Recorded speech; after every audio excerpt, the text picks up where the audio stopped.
సాతానుడు వచ్చి దేవుళ్ళు మళ్ళీ చేస్తాడని చెప్పాడు. ఒక చిన్న తప్పుడు అనువాదం, దైవత్వం ఏమై ఉందో వారికి అర్థం కాకుండా తప్పుడు అనువాదం ఇచ్చి జీవములో ఉన్న వారిని మరణంలోకి తీసుకొచ్చాడు. మరలా ఈ ప్రకటన ప్రత్యక్షత గ్రంథములో యేసుక్రీస్తుని కూర్చున్నటువంటి సంపూర్ణ దైవత్వం, సంపూర్ణ ప్రత్యక్షత, యేసుక్రీస్తు ఏమై ఉన్నాడో ఈ అన్ని యుగాలలో ఆయన ప్రారంభము నుంచి ఎలా ఉన్నాడు అనే దాని విషయంలో ఆయన సంపూర్ణ ప్రత్యక్షత ఇవ్వడానికి ఈ ప్రకటన గ్రంథాన్ని రాశాడు.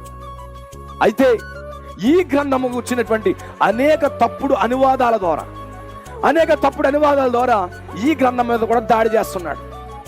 ఒకటి, వాడు రంగు తెలుస్తుంది, వాడు ముగింపు తెలుస్తుంది. రెండవది, దేవుడు ఏమై ఉన్నాడో కూడా బయలుపరచబడుతుంది. అందుకే ఈ రెండింటి విషయంలో వాడికి ఇష్టము లేకే ఈ రెండు గ్రంథాల మీద వాడు దాడి చేస్తా ఉన్నాడు. దేవుడికి స్తోత్రం కలుగునుగా.